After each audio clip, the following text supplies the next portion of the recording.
Welcome, welcome. And so let me first say, because today is Thanksgiving, happy Thanksgiving to all of you watching. We're grateful for so many things, but most of all, we're grateful for you. And so let me just say happy Thanksgiving. This is our Thanksgiving little gift to you, and that is our little V-neck. V-necks are fun. They can come out of so many different fabrics. Any stripe really accentuates a V-neck. You can do a V-neck without a stripe, but just once you have a stripe, it's really fun to play that fabric and use it to its full advantage. So that's what we're going to do today. We're going to look at the inspiration. This is, again, the inspiration that got me started. I thought this was just cute and simple, and I loved how, again, it was simple, and yet it really brought out that striped fabric. So many times when you look at fabric that has stripes on it, the stripes are just going one way or another, which is not bad. Again, I'm looking for, remember, our pattern of the month is 3400. It's our yoga pant. And so I'm looking for tops that will just really pop those yoga pants. And so I wanted a little difference, and I wanted something a little bit more, but simple. So 195 is the pattern I'm using, and I'm going to show you through a series of photos kind of how I laid it out and what I did to get the top I have on. I wanted it, you know, the first thing before you start, you really want a clear vision as to what you want. And because that photo and those inspirations, I always use them because I think they really give me an idea of what I want.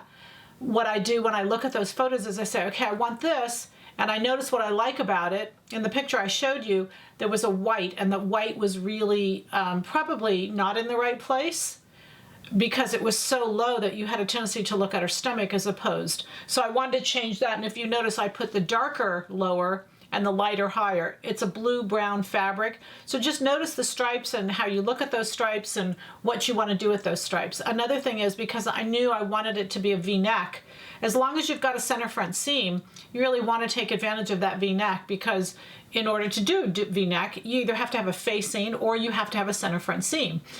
When you do fold over elastic, and we've got a little video that you can watch on fold over elastic. If you go to our channel, Silhouette Patterns on YouTube, and put in, search for, within our channel, search for fold over elastic, it'll bring you, and we show you how to do this fold over. We show all the sewing parts of it.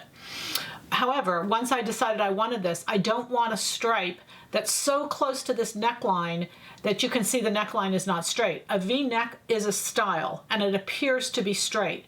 And how curved and how low and how bowed you make it is all part of that styling. So my V-neck, for instance, on the French curve is from 10 to 19. So you can see French V-necks are not straight. You don't want them to be straight. They don't look good if they're straight.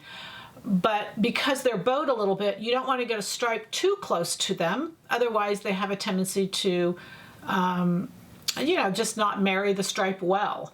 So I took pattern 195, and the first thing I did is I made my V-neck. Then when I was placing it on the fabric, I wanted to decide, and this is a cotton poly. It's a beautiful fabric. It has stretch in one direction, but I can turn it on the angle to the stretch and still get stretch out of it.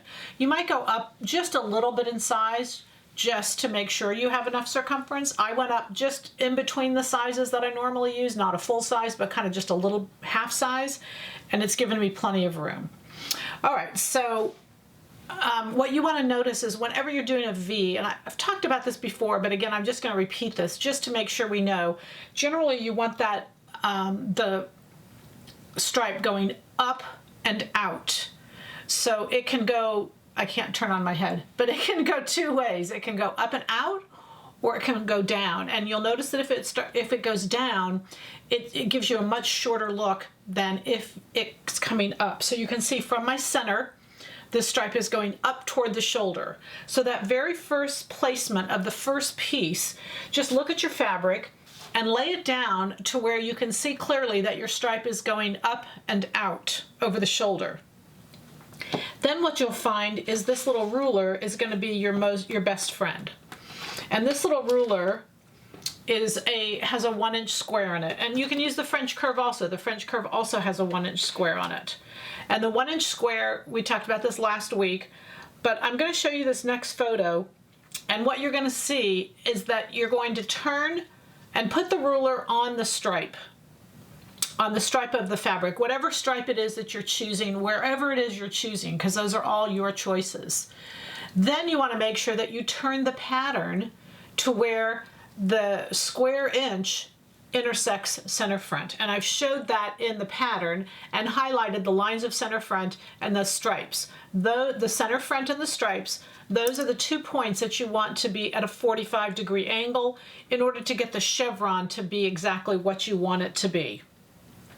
Okay, so in that first piece, what you're doing is you're deciding where your stripe is going to be. Again, because the brown was darker, I put the brown lower and I put the brown more toward my stomach, and you can see I put the white lighter up toward the top.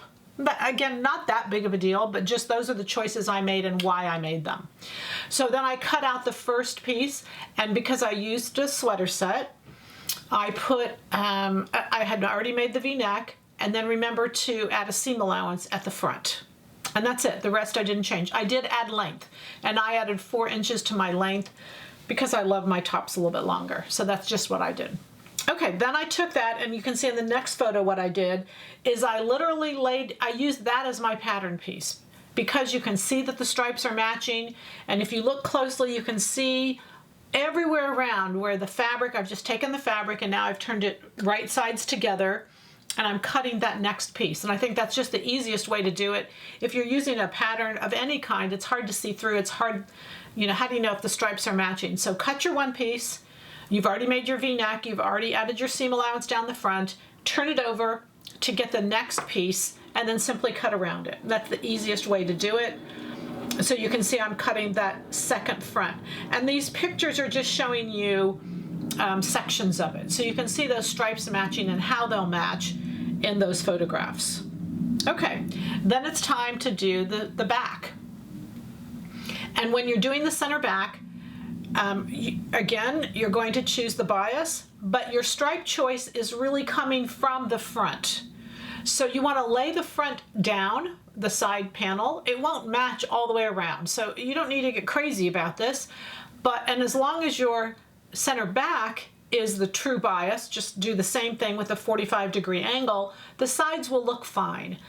You have a French dart in there, so those sides won't match identically, but you can see that they would have been close if you didn't have a French dart, just so you can see. Okay, it can't be an exact duplicate, nor does it need to be, simply because I'm not using a real harsh stripe. If I was using a really harsh stripe, it might be a difference, but because this is really a wide liberal stripe, it really makes it much easier. So this is a great fabric pattern combination and not difficult either. Okay, so then you see the center back, and you can see in this next photo where I am matching the sides. Then use that back, and again you have a seam at center back. And then you can use that center back to cut the next center back as well. So that's all of your placement on the fabric. It took me probably 30 minutes to cut it out, to kind of decide where I wanted and what I wanted and why I wanted. Your sewing is about 30 minutes. Your sewing is probably less time than everything else. One thing on the sleeves that I want to point out, because it was so much fun to match the front, if you look at my sleeves, you'll see that they are the same on both sides. You can see the stripe. And because the brown, I love the brown, it was such a prominent, but again, because it's a dark color, I decided I wanted the brown on my arms, give me a little bit slimmer look. So I used the brown there, and then once I had cut one sleeve, I flipped it over and duplicated it, so you can see it's exactly the same on both sides. Okay? So that's just a fun sleeve placement. Your stretch is one way, and it's with the stripe going vertical, so that's why it allows you to keep the sleeves done this way. All right, so then, you know, you can see that it's just a really easy top. It took me 2 yards of fabric. That's just for size, so be careful. It's not an expensive fabric. If you need that extra yard to make sure you have it, I would do that extra yard. But it is really quick and easy, and what takes up that yardage is obviously the placement and the cutting of all.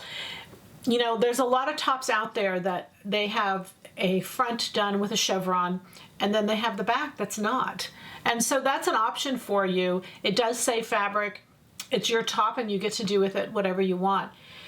if the chevron is frustrating for you, just do the front and then leave the back, or do the back and practice on the back and then do the front. You can do that too. But then again, I finished it with a fold over elastic. You're going to make the V right at the center front, and that's what gives that nice, the whole thing is just done really nice. And then I thought, I'm always making these little capes and putting it on. So what I did on this is I just wanted to show you. This is pattern 83. This is not new. I've had it for a long time and I just love it. But you can see that the top makes such a nice companion to dressing it up a little bit.